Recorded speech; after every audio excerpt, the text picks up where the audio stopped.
It doesn't matter. You can't stop it. Stop what?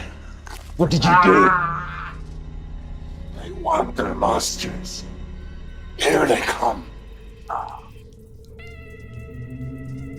Welcome to Alien Earth, the official podcast. I'm your host, Adam Rogers, like an out-of-control research vessel each week crashing into the latest episode of this show and seeing what's lying under its burbling surface.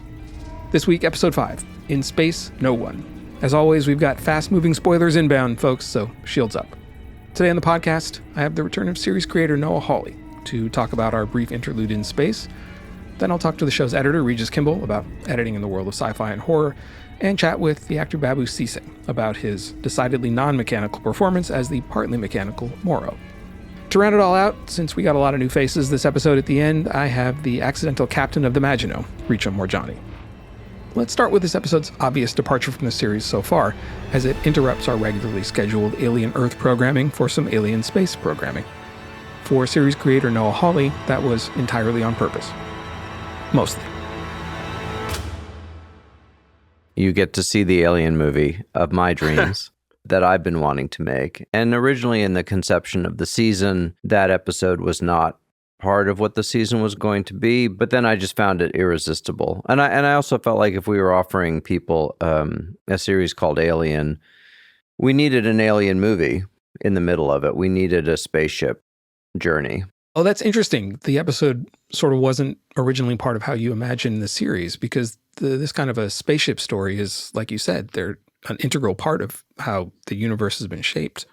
The series, as I've said, went through an evolution. I mean, it took us many, many years to get to it. And the idea of doing a mid-season episode, which was the story of what happened on the ship, came to me, as we were gearing up to go into production. And, I shifted my directing from doing the first 2 hours to doing the first hour and the fifth hour, because, of course, I wasn't going to let anyone else make the alien movie of my dreams. Sitting down to write that episode was a really exciting opportunity for me. If you're going to play in these waters, you have to have a very clear vision for what you want to pull off and why you're doing it at all when, it's been done before so well. We have an advantage that the movies don't necessarily have, which is this story exists in the context of a larger story. In television terms, this is the Morrow episode, where you learn his backstory and you see what brought him to the moment where we met him, in which the ship landed. It just also happens to be a mystery about who's sabotaging a spaceship full of alien creatures and the chaos of how they escape and everything goes to hell. So what were the things that were like must-have for your alien movie?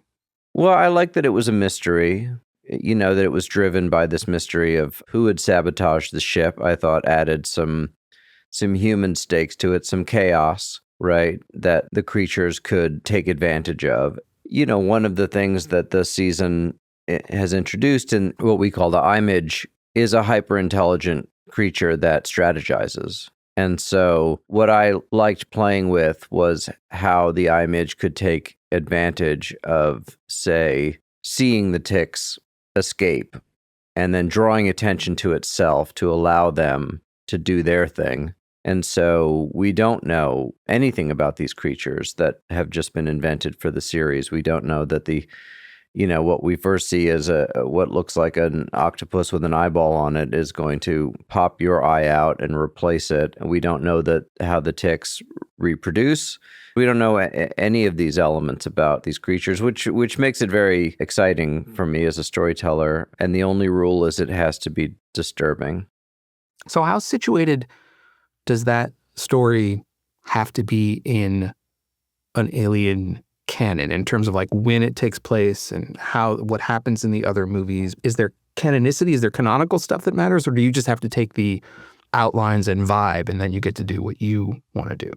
My philosophy is you can make me care about that stuff. It's not my instinct to care about it necessarily. The big things that general audiences invest in are sacrosanct to some degree. And then the deeper you have to dive to find, in this novelization, they introduce the idea of how you make a queen, etc. That stuff is speculative.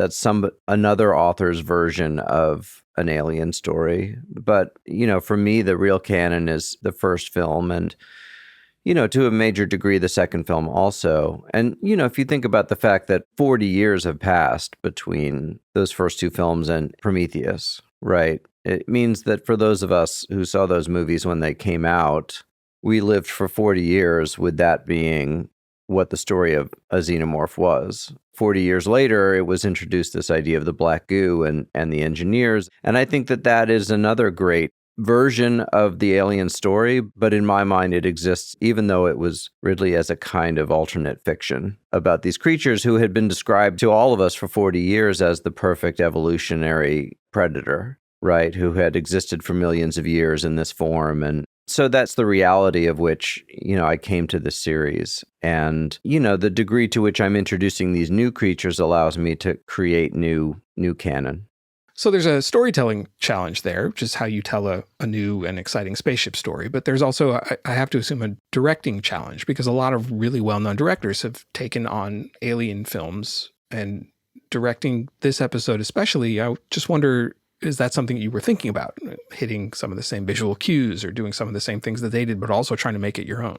As a filmmaker who didn't go to film school, my motivation is only ever to try to create a feeling in the audience. Film as a medium has the power to control time in a way that other mediums don't. I have a photo of my camera operator with the camera mounted to the xenomorph's, the animatronic head. Alien cam. As we're moving down the hallway, it's a shot that lasts half a second in the show, but it gives you a visceral feeling of charging. And so I always think a lot about what things should feel fast and what things should be slow. You're creating a feeling in the audience when you do that.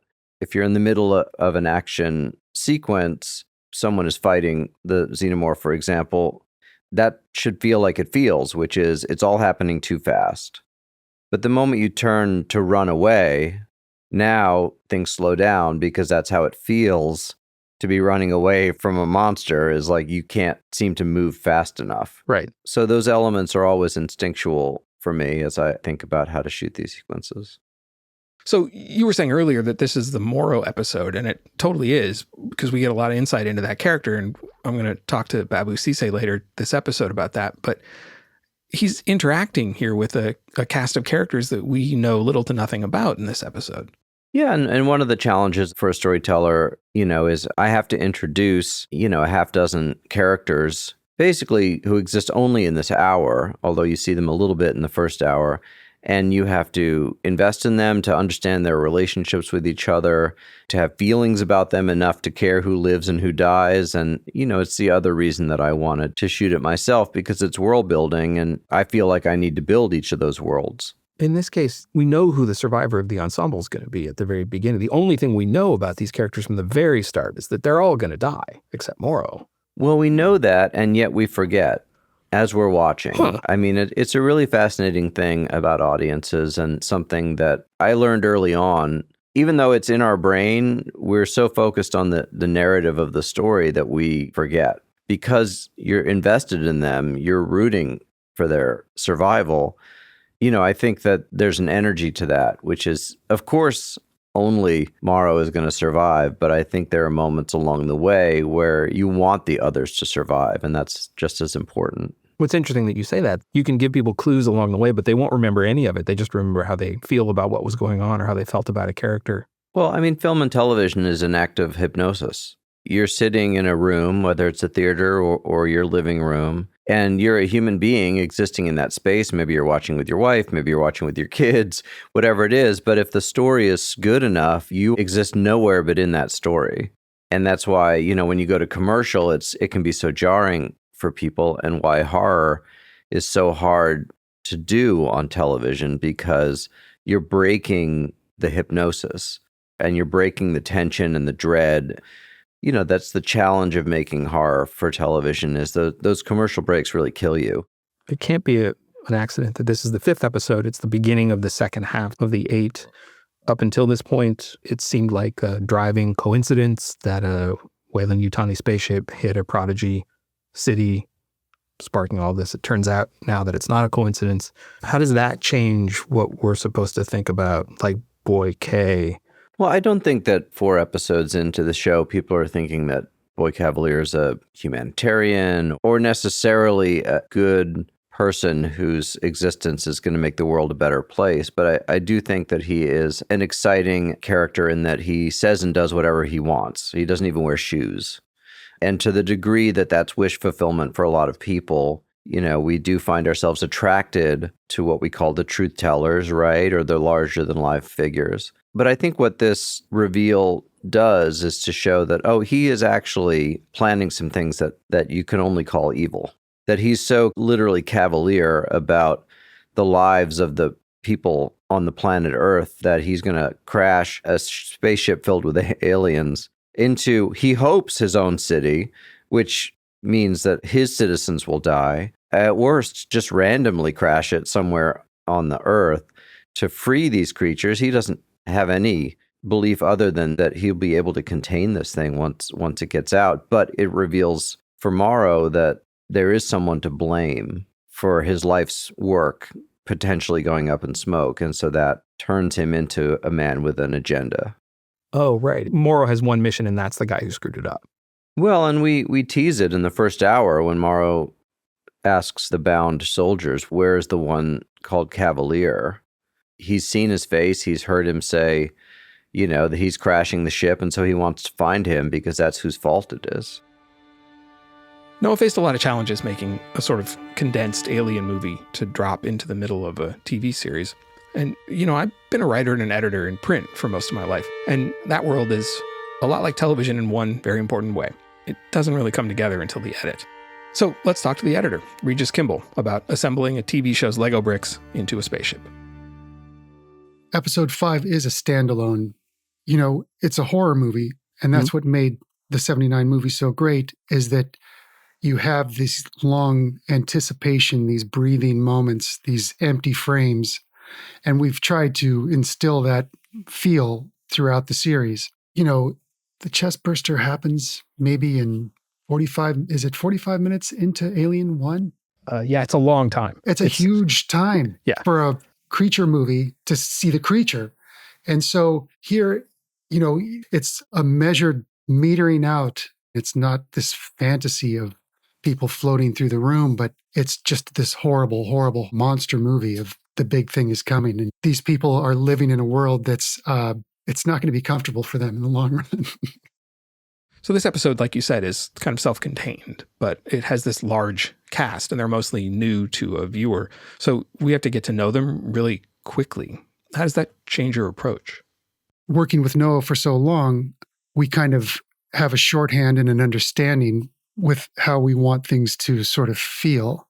For the most part, we try to tell the story in the least amount of cuts because his sensibilities are such that he doesn't want to force feed the audience. He likes giving people shots with more than one character in them so you can see their body language and you can see how they're playing off each other. And it's a nice way to allow the audience to take from the frame what they want instead of always being in big close-ups and force feeding them. I mean, here we are in the Maginot, and you're dealing with these characters that you just are starting to learn about. Just like in the 79 movie, when they're in the mess hall and they're doing things, people are on top of each other. It's very dirty. I mean, Malachite, this poor kid who thought he was going to be going on a geologic survey, ends up with these creatures all around him. You know, a love story in the middle of it with Zaveri and Bronsky.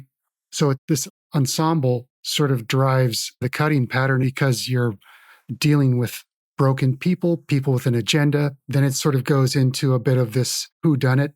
Where is this coming from? And then once it's finally revealed, it's kind of just an all-out sprint to the end. Is there an expectation that you're going to be solving problems that emerge or, you know, ideas that emerge during shooting?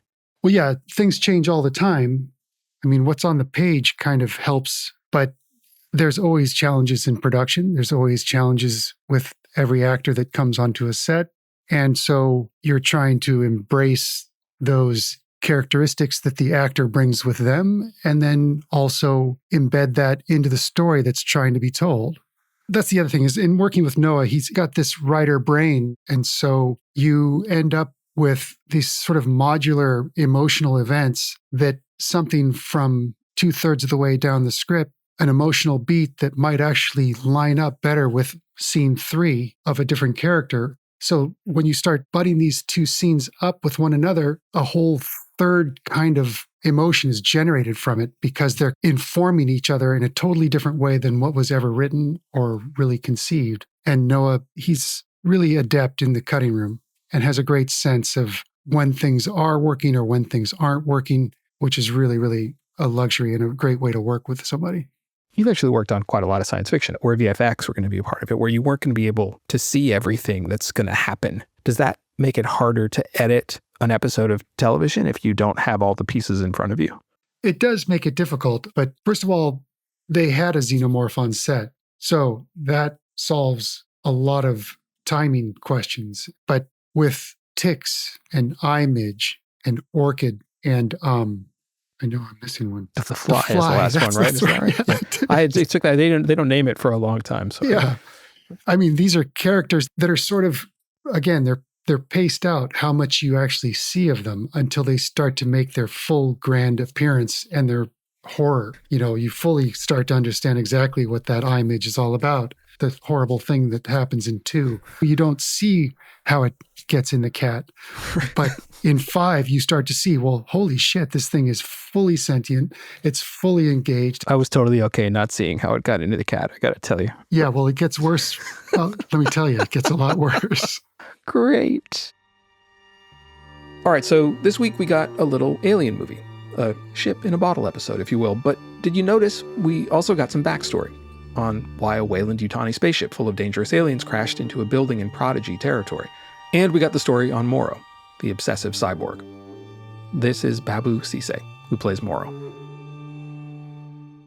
My first encounter with the xenomorph was watching it pop out of John Hurt's chest. As a young person living in Africa at the time, and I remember watching this on TV, and I couldn't get my head around it. It just scared me so much. And this audition came in. They'd sent the first 3 episodes. So when I was reading it, I just had that sense of tension of these people don't know what's coming for them, you know. So I take it you were excited then to have these scripts in front of you.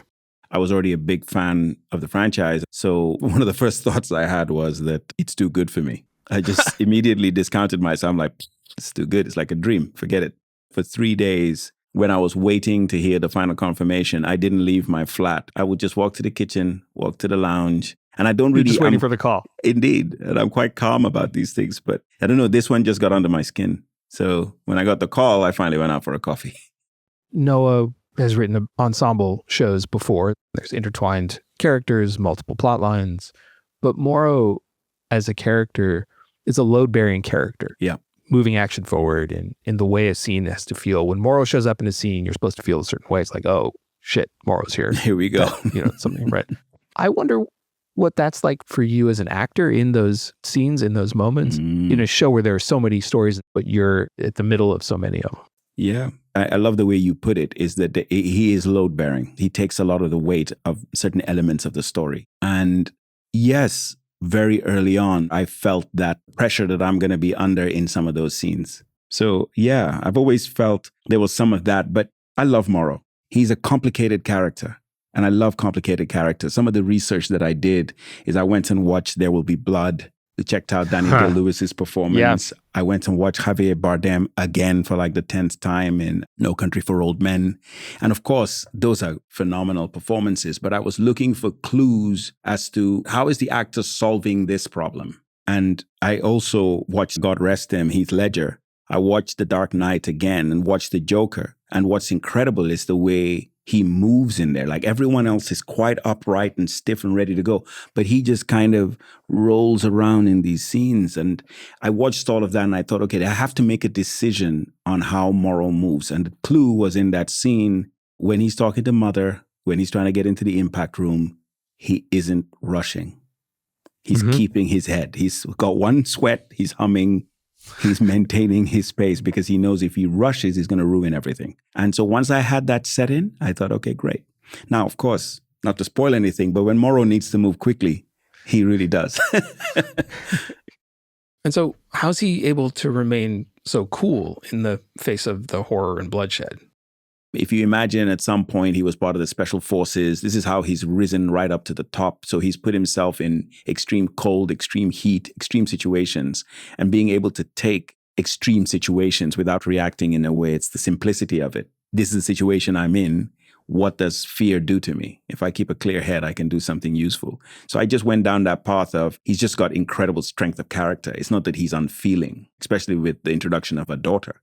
I even feel that part of his lack of fear is to do with the fact that he's lost his daughter. Sure. So it puts him in this place where what's worse than that? Oh, he's already been through kind of the emotional trauma. Indeed. So what difference does the rest of it make? Wow. I mean, I don't know that he's dealt with it, but he's in Right. the process of going through that trauma. Not that it's made him numb, but it's made him maybe a little bit more foolhardy, a bit more extreme. Can I ask, though, this is a bit more of a process question, but we see early on flashes of the kinds of things that Morrow does on the Maginot. Once the alien is loose and is broke containment, and he goes into Mother and drops into the escape pod and all that stuff. But as I understand it, a lot of that was filmed early, and then you went back and expanded the tale of that for episode 5, the separate flashback to what actually happened. So I wonder, did your opinion of what he does on the Maginot change over that time? Yes. When I was shooting the first episode, I didn't know at that point that he had a daughter and what her fate was. So by the time I went to do the longer version, I had that information. And knowing it, some questions came up in terms of, okay, so some of the actions he takes, sealing out our new captain of this room, protecting himself. But, with Morrow, it always comes back to the mission. He cannot let his human emotion, things like empathy, sympathy, get into the way too much. I think he spends a lot of time suppressing what he, I'm not going to say really feels, but those feelings when they come up where it's like, okay, do I open this door and let Zaveri in? No, because there's a risk the monster will come in. And not only that, this impact room takes one person. What's he going to do? At the end of the day, who's he going to trust to complete it, to get this thing on the ground and get these species into Yutani's hands? He's not going to trust anybody else on that ship to complete that job. I love this line that he says in episode 5. He says, I don't need 10 more people with emotions, with feelings about what's happening. Let's not wake up the rest of the crew because it's just going to make it more complicated. So he knows that this is $1 trillion mission. He's got to do it for Yutani because he owes her and he owes the company for who he feels like he is. Yeah. He has to show utility. When he gets back to Earth and sees what Earth is like and sees that there are hybrids who he meets early on, first couple episodes, but that doesn't change, does it, what he's thinking about? Like his motivations continue to be that like all mission, all Yutani, no compromise, even though he knows that things are different now. She's the one that built this thing, and she made him an integral part of that.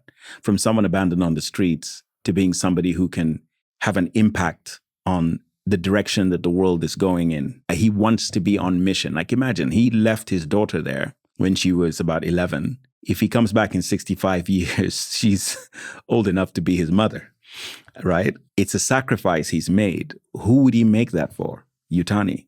And his own sense of need to have a purpose. So even after he sees everything that's happening, the play still remains the same. We need to get these creatures that I've given 65 years of my life to, a daughter as well.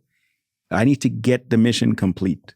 I guess you wonder what kind of moral determinations he'll make about himself once he's completed this mission. But then he can also compare at that point what he knows about the Yutanis with Boy Cavalier. And by episode 5, he's got another enemy besides the aliens. Yeah, 100%. And that particular character represents, in some ways, a graver danger. The xenomorph is purely instinctive, but you have Boy Cavalier, who is uncontainable. He just wants to achieve his goal. He's playing global, universal chess. Whereas Morrow's like, listen, we're not nothing. And you've messed with the wrong person because I'm not going to take it, Right. What I love about the Morrow character is no one sees him coming, really. He's under the radar. What was it? The greatest trick the devil ever played was pretend it doesn't exist. So he has this wonderful thing. And when we're discussing his costume very early on, or discussing how he represents himself, I always said he wants to be the kind of person that in a crowd, you wouldn't notice him. He's just there. But he sees everything, you see nothing, And Cavalier for him represents an existential threat to everybody because he's reckless. Also, if he gets hold of these dangerous species, who knows what the future of Earth is? There's a song that he hums when he's thinking about his daughter. What's the significance of that? Because he hums it when he closes a very out of Mother too, right? Mm-hmm. Yes. I mean, we talked earlier about how he tries to manage his emotions. So I have a few phobias. I ain't going to talk about them in case anybody finds out and uses it against me, right? You never Smart. know. Yes, good. But you do these things called box breathing, or you hum something to take your mind off whatever you're doing, however difficult it is. That humming is 100% a comfort blanket for him. It's his teddy bear. So when he's in the most high pressure situation with the xenomorph knocking at the door, having to do what he does to get everything right, to get into this impact room, he starts humming. It was actually Noah's idea, the song. And that moment of humming, he came and I had to sort of make sense of what it was for me. And in my mind, it's something linked to this time in his life and what that song represented. It's a moment of absolute peace. And that song, he relates to that. That's the way I take it anyway. But it's just such a beautiful song. And I love that he put the French version into it. The way it crescendos at the end with the flashes with the daughter, which we hadn't discussed. The fact that Noah's edited that in, it's like, okay, good. Any kind of synergy with Noah's a good thing. So Moro develops this relationship with Slightly. Yes. And I had thought that was irredeemable for a long time. That was just manipulative. But for what you're describing now sort of paints that in a very different way. He had a daughter who he no longer has a relationship with, and now he's got a relationship with this kid. I've been unjustifiably mean to Moro. You're telling me there's more to it than that. I think there's more to him. But what he does do to Slightly, it's all the things. Do you see what I'm saying? It is manipulative. There's no getting away from that. It's bad. I mean, bad in the sense that I don't think it's lost on Moro that he's looked for the weakest link. There's one question he asks when he's downloading into his head. Moro is about utility. So he's using every opportunity to understand what's happening. And as he talks to them, he's already figured out they're synthetic. As he's talking to them, he sees that Slightly is the one who says, well, it depends. It depends on a certain situation, whether or not you should punish someone. And he said, why is that? Well, if they were your parents, for instance, now he's seen a weak spot there. So later on, when he's approaching the pair of them, Slightly is the person he focuses on. He doesn't know if it'll be useful later, but it might be. And so when the opportunity comes up, it's definitely manipulative. But you know how it goes. You get into the weeds, you start doing everything that you need to do, and suddenly you go, oh, hold on a second. This isn't as easy as I thought. There is an emotional connection. And I'm not going to spoil anything, but as the series goes on, if you imagine that they're meshed in a certain way, he learns how to manipulate even better if he needs to. What buttons do you press? What is it that makes human beings react? Babou talked about that loaded moment when Moro closes the door and seals Zaveri's fate. So now let's go to the other side of that door. We can talk to Zaveri herself. This is actress Richa Moorjani.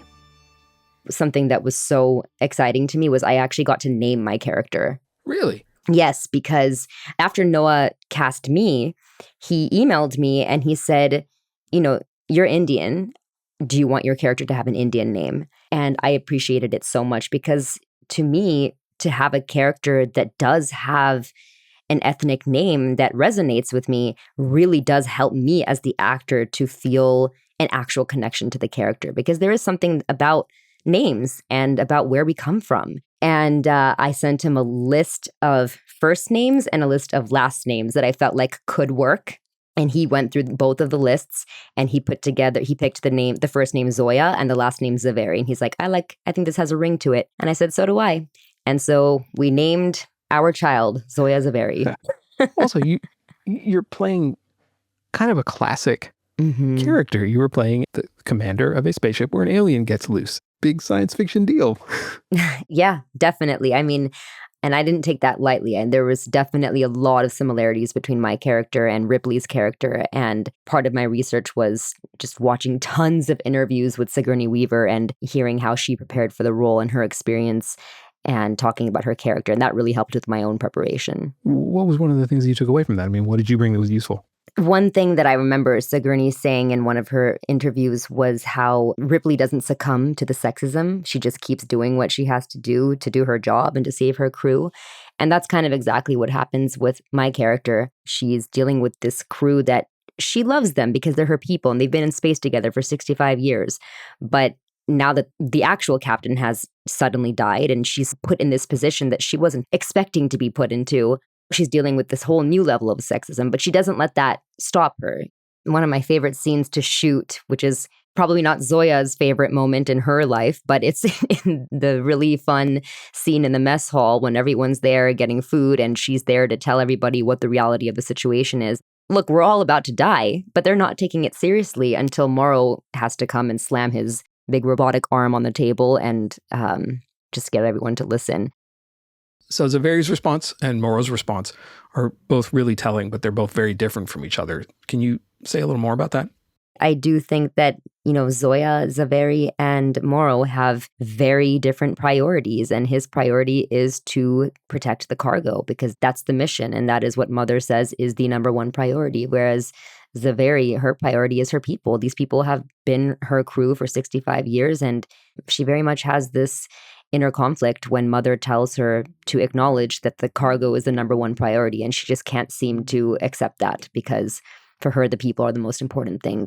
And I think that's, a theme throughout this whole franchise is this idea of what kind of person are you when you're put into a situation like this, and you really only see that when these monsters come out. It's interesting, though, because as a viewer, the episode gets me to a place where I kind of understand and at least sympathize in some ways with Morrow. Yeah, especially because I don't think he hates my character. I don't think he's doing it just to be cruel. I don't think he's doing it to be evil, but he's doing it in that moment because to him, he is doing what he has to do. I mean, I think the way that he still brought humanity to his character, you almost feel sorry for him. And I was so blown away by his performance. There's the kind of surgery scene with the ticks and the people die in the lab and there's gases and aliens on people's lungs and stuff. And after that, Morrow does take command. Zaveri defers or allows him to assume command. So I guess I'm asking why that is the moment that she finally does give up. Is that too strong?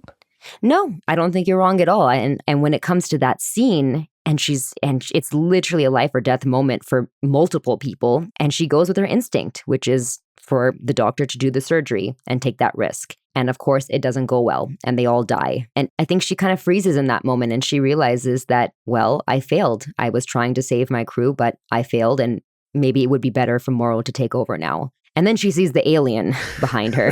And I think that snaps her back into reality. And that's really the turning point for her, where she goes from this really thinking, methodical person to just plain warrior. And she has to just act.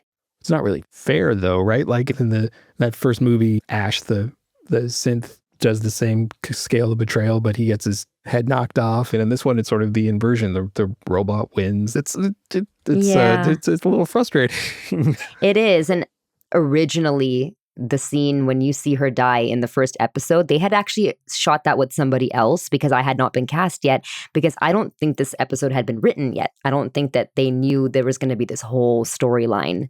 So they had actually already shot that scene with a different actress, and it was in episode 1.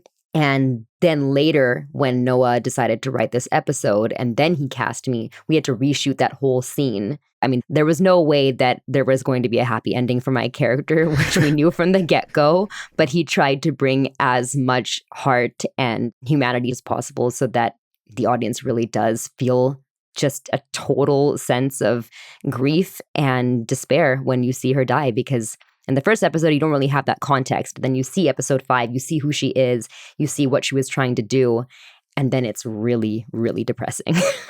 Yeah, it's amazing. That means that Babou had to betray 2 captains, basically. He had to go through that traumatic experience twice.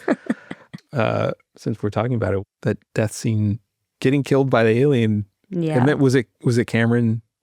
It was Cam. And, when he is in that costume and when the cameras are rolling and he's chasing me, he really did chase me, by the way. And he really did tackle me to the floor and all those things. Of course, I was safe. I didn't get hurt. I did get a few bruises, but I was proud of those bruises.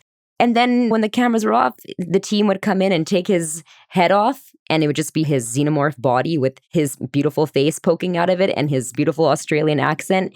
And also both him and I are vegan.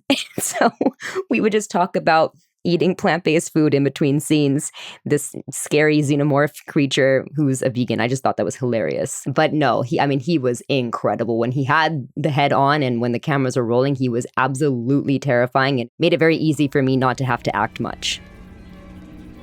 That's this week's episode of Alien Earth, the official podcast, brought in for another safe and comfortable landing. Next week, Morrow's plans start coming together, Wendy's plans start falling apart, and I'm not gonna lie, there's some body horror on episode 6 of FX's Alien Earth. Rate, review, and follow Alien Earth, the official podcast, wherever you get your podcasts. I'm Adam Rogers, and I'll see you here next week.